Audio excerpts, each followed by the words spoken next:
Transformer का तीसरा class है।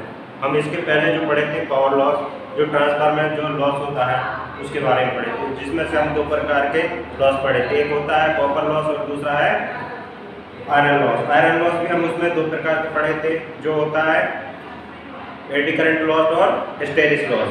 जो हमारे पास कॉपर लॉस था वो किस में होता है, वाइंडिंग में होता है, और जो आयरन लॉस होता है वो कोर पर होता है, जिसके बारे में हम पिछली वीडियो में बता चुके हैं। अब आज हम जो पढ़ने वाले हैं वो ट्रांसफार्मर के प्रकार पढ़ने वाले हैं। हम ट्रांसफार्मर का प्रयोग और जो बंटवारा के उपयोग के अनुसार हम उसको 5 प्रकार से उपयोग करेंगे। तो हम यहाँ पर टाइप ऑफ ट्रांसफार्मर लिख देते हैं और सभी ट्रांसफार्मर के प्रकार लिख देंगे। फिर इसके बाद जो ट्रांसफार्मर के एक प्रकार पे हम बात करेंगे। तो यहाँ पर हमारा टॉपिक है type of transformer. Type of transformer, तो हमारे पास जो ट्रांसफार्मर है पहला तो है वोल्टेज के आधार पर, बेस ऑन वोल्टेज।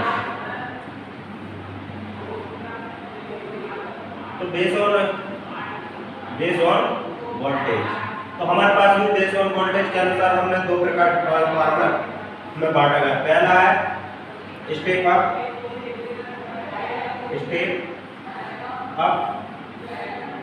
ट्रांसफार्मर और दूसरा हमारा है step down transformer. Step down transformer हम जो दूसरा बांटे हैं वो बांटे हैं बेस ऑन कोर। दूसरा हमारा बेस ऑन कोर। तो हमारे पास भी ट्रांसफार्मर 3 प्रकार के होते हैं। पहला होता है कोर टाइप ट्रांसफार्मर। दूसरा होता है हमारा सेल टाइप ट्रांसफार्मर,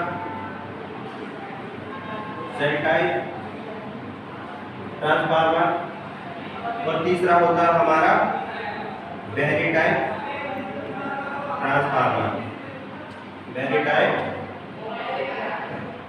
ट्रांसफार्मर। अब हम इसको जो भी है हम इसको अच्छे से एक पॉइंट टू पॉइंट हम करेंगे, पॉइंट टू पॉइंट। और हमारे जो तीसरा प्रकार होता है ऑपरेशन, बेस ऑन ऑपरेशन।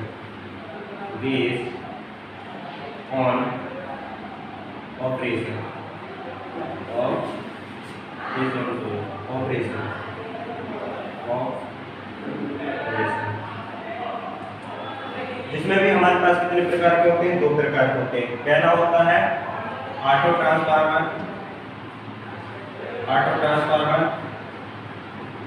और दूसरा होता है इंस्ट्रूमेंटेशन ट्रांसफार्मर।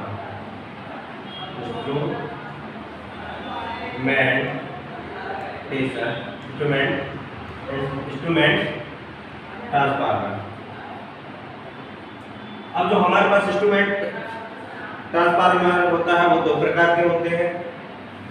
ये भी कितने प्रकार के होते हैं, 2 प्रकार के होते हैं। एक होता है सिटी ट्रांसफार्मर और दूसरा होता है पीटी ट्रांसफार्मर।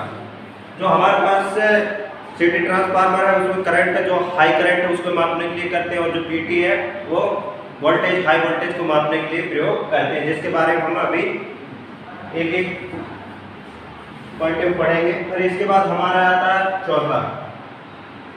चौथा हमारा होता है बेस ऑन किसके आधार पर, बेस ऑन फेज। तो ये भी हमारे पास 2 प्रकार के होते हैं। एक कौन सा होता है single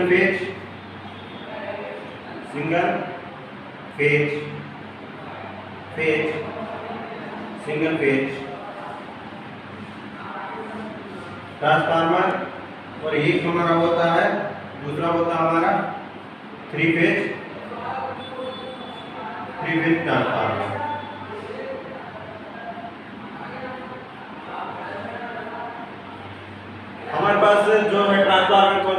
based on voltage, based on core और बेस्ड ऑन फेज। अब हमारे पास 5 प्रकार से डिवाइड किए। एक हमारा कौन सा है, पांचों का अलग दिखा यहाँ कर देता हूं। जो हमारा 5वां प्रकार है, यहाँ 5वां बेस्ड ऑन वर्किंग। तो ये भी हमारे कितने प्रकार के होते हैं, 2 प्रकार के होते हैं। पहला हमारा होता पावर ट्रांसफार्मर, और हमारा जो दूसरा होता है वो होता है डिस्ट्रीब्यूशन ट्रांसफार्मर, डिस्ट्रीब्यूशन ट्रांसफार्मर। अब ये इनका उपयोग हम कहाँ पर करते हैं, कैसे करते हैं, हम पॉइंट टू पॉइंट पढ़ेंगे।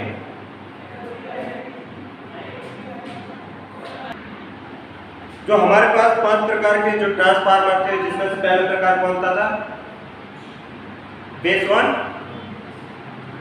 On voltage, based on voltage.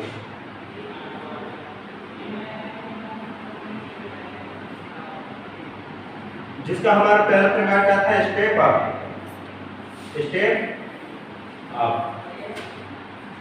Up transformer. अब हम ये देखेंगे कि स्टेप अप ट्रांसफार्मर होता क्या है। स्टेप अप ट्रांसफार्मर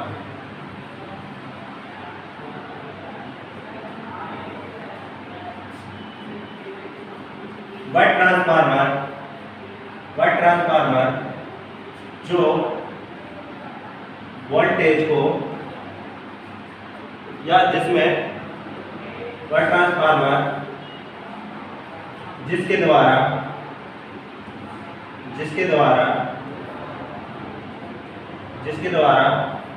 वोल्टेज को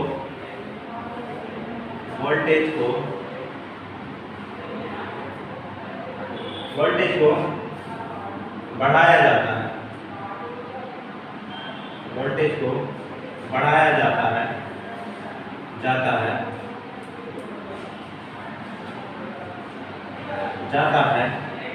इसे ऊंचाई हिंदी में ऊंचाई कहते हैं, ऊंचाई ट्रांसफार्मर, स्टेप अप ट्रांसफार्मर कहते हैं।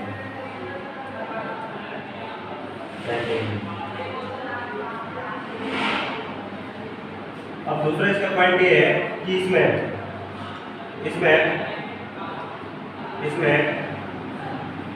प्राइमरी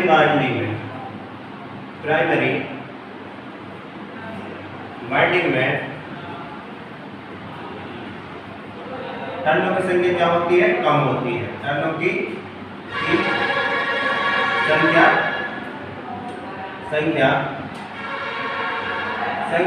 कम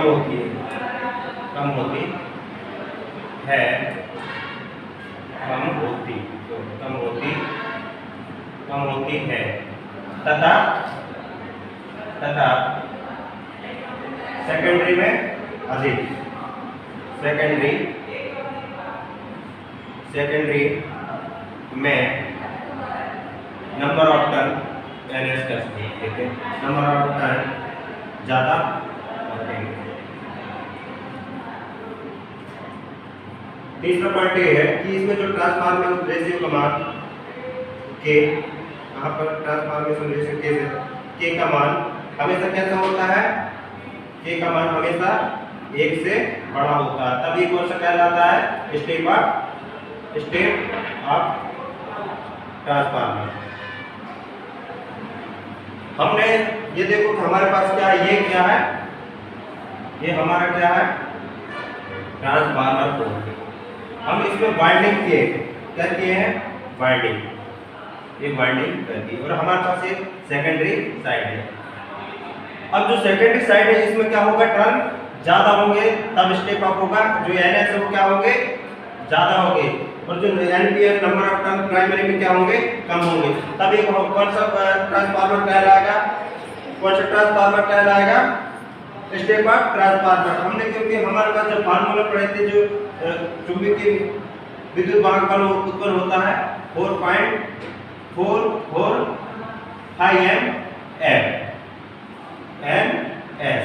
अब यहाँ पर तो हम जानते हैं कि जो फ्लक्स होगा भाई, जो यहाँ से फ्लक्स उत्पन्न होगा वो यही क्या लिंक करेगा, तो वो क्या परिवर्तन नहीं होता। परंतु हमारे पास जो नंबर ऑफ टर्न हम बढ़ा देते हैं, क्योंकि हमने देखे हुए और उसमें जो पहली वीडियो में बताया था कि जो प्रत्येक टर्न में क्या होता है, वोल्टेज समान होता है। वोल्टेज कैसा होता है, समान होता है। और जो हमारे पास इस टाइप के कोर रहते हैं उसमें क्या होता है, जो बाइंडिंग क्या होता है वो संकेंद्रित रहता है, माने सभी का केंद्र क्या होता है, बराबर होता है। मान लो कि मैं किसी छड़ को लेता हूं, उसके पास आजू बाजू में बाइंडिंग करूंगा तो सबकी एरिया क्या होगा, बराबर होगा।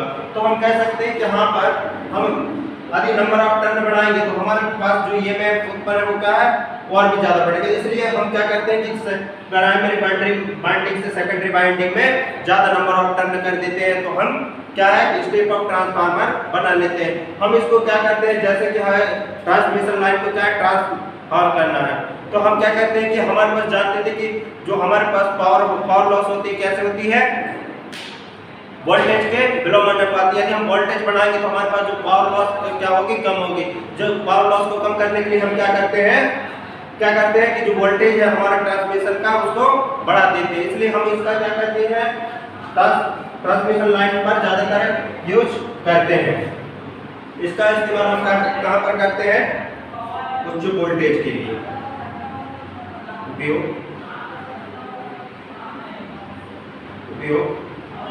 उच्च वोल्टेज के लिए।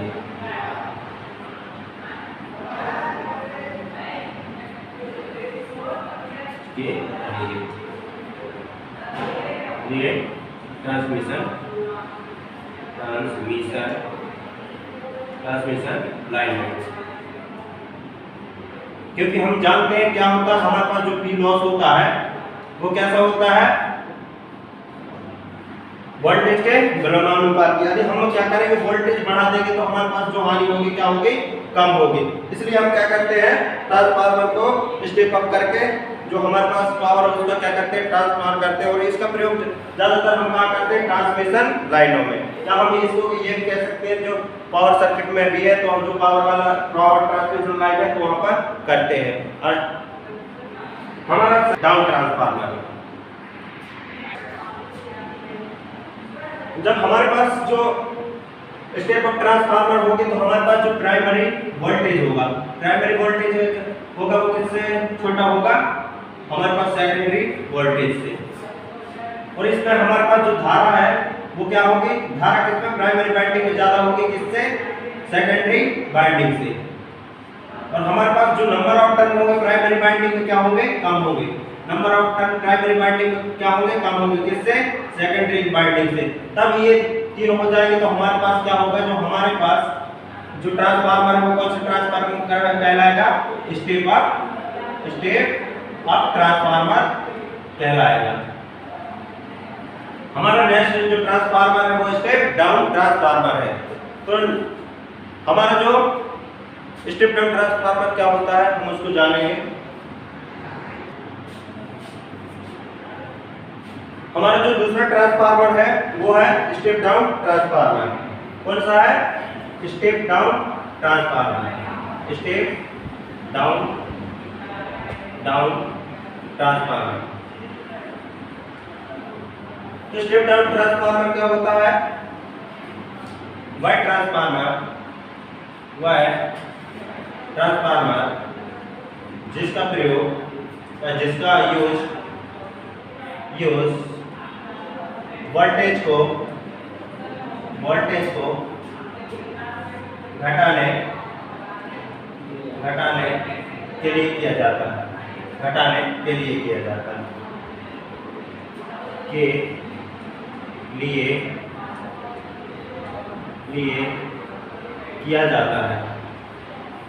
किया जाता है। वोल्टेज को घटाने के लिए हम कौन से ट्रांसफार्मर का भी उपयोग करते हैं, स्टेप डाउन ट्रांसफार्मर का। अब यहाँ पर हमें ये चीज नोट करके लिखना,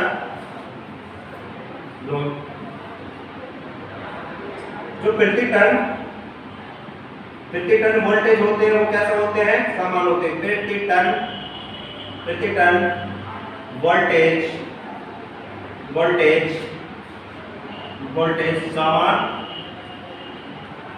समान होते हैं। यहाँ देखो हमारे पास ये कोर है, ये कोर है, यहाँ पर ये पहली वाइंडिंग, पहली टर्न, दूसरी टर्न, तीसरी टर्न, तो यहाँ 10 वोल्ट है तो इस वाली टर्न में भी 10 वोल्ट होगा।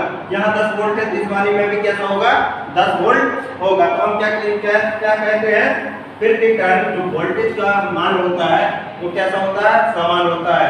और हमारे पास जो स्टेप अप और स्टेप डाउन होता है वो किसके कारण होता है, हम जानते हैं कि जो हमारे पास उत्पन्न विद्युत बल होता है किसके समानुपाती होता है, नंबर ऑफ टर्न के। तो हम ये ऐसे कह सकते हैं कि यदि हमारे पास किसके समानुपाती होता है, जो हमारे पास नंबर ऑफ टर्न के। अब हम यहाँ पर देखेंगे कि हमारे पास यदि क्या टर्न बढ़ाएंगे तो हमारे पास क्या होगा, वोल्टेज बढ़ेगा। जो हम पहले पढ़े थे वो क्या था, नंबर ऑफ टर्न में देखे थे कि जो हमारे पास नंबर ऑफ टर्न बढ़ाए थे सेकेंडरी वाइंडिंग साइड हम क्या बढ़ाए थे, टर्न बढ़ाए थे, तो उसमें भी क्या हुआ था कि वोल्टेज बढ़ा था। अब हम इसमें क्या करेंगे, जो सेकेंडरी साइड है उसमें क्या करेंगे, नंबर ऑफ टर्न कर देंगे तो हमारे पास क्या होगा, नंबर ऑफ टर्न कम करेंगे तो हमारे पास जो वोल्टेज जो होगा कैसा होगा, कम होगा। तो हम ये कह सकते हैं कि इसमें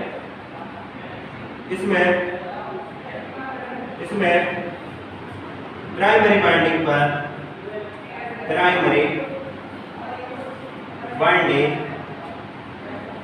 वाइंडिंग में टर्नों की संख्या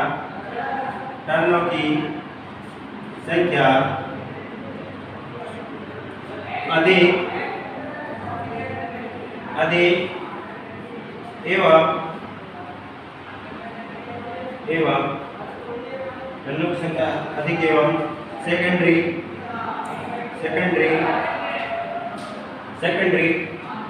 वाइंडिंग पर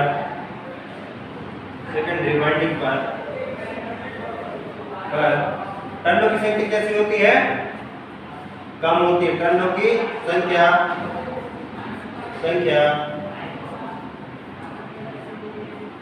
कम होती है। अब हमें यहाँ पर देखेंगे कि हमारे पास जो नंबर ऑफ टर्न है हम यहाँ पर क्या लेते हैं, ट्रांसफार्मर, एक ट्रांसफार्मर लेते हैं। तो यहाँ पर हमारे पास ये प्राइमरी वाइंडिंग है और एक कौन सा वाइंडिंग है, सेकेंडरी वाइंडिंग। तो हमारे पास जो नंबर ऑफ टर्न होंगे इसमें क्या होंगे, ज्यादा होंगे, और इसमें क्या होंगे, नंबर ऑफ टर्न कैसे होंगे, कम होंगे, ज्यादा और इसमें कम। क्योंकि हम जानते हैं कि जो ये प्रोपोर्शनल टू होती है किसके, नंबर ऑफ टर्न के। तो हमारे पास यदि हम क्या करेंगे, secondary side number of turn कैसे कर देंगे, घटा देंगे, तो हमारे पास यहाँ पर विद्युत भार जो मिलेगा हमें कैसा मिलेगा, वोल्टेज कम मिलेगा। तो इसमें हम कह सकते हैं कि हमारे पास जो आता है रीजन, इसमें ये आता है कि हमारे पास जो इसमें ये होता है वो किससे, जो वोल्टेज होता है वो किससे बड़ा होता है, प्राइमरी वोल्टेज सेकेंडरी वोल्टेज से ज्यादा होता है, ग्रेटर देन सेकेंडरी वोल्टेज। अब हमारे पास जो इसमें नंबर ऑफ टर्न होते हैं क्या होते हैं, प्राइमरी साइड भी ज्यादा होते हैं किसके, सेकेंडरी वाइंडिंग से। परंतु यहाँ पर देख रहे हैं कि जो हमारे पास करंट होता है वो कैसा होता है, कम होता है, किसमें, प्राइमरी साइड। आईपी कैसा होता है, कम होता है, किसके, सेकेंडरी से। क्योंकि हमने क्या बोले हैं, यदि हमारे पास यहाँ पर जो पावर होता है ट्रांसफार्मर में कैसा होता है, परिवर्तित नहीं होता, बल्कि वोल्टेज को घटाया बढ़ाया जाता है। यदि हम सेकेंडरी साइड को क्या करेंगे, वोल्टेज को बढ़ाएंगे तो हमारा करंट क्या होगा, कम होगा, और यदि हम वोल्टेज को बढ़ाएंगे तो हमारे पास जो करंट कैसा होगा, कम होगा। यदि घटाएंगे वोल्टेज तो हमारे पास करंट कैसा होगा, अधिक होगा। अब हमारे पास जो तीसरा वाला जो हमारा है, कौन सा, कौन टाइप के ट्रांसफार्मर। हमारे पास यदि इस टाइप की कंडीशन है तो वो कौन से ट्रांसफार्मर कहलाते हैं, step down transformer, step down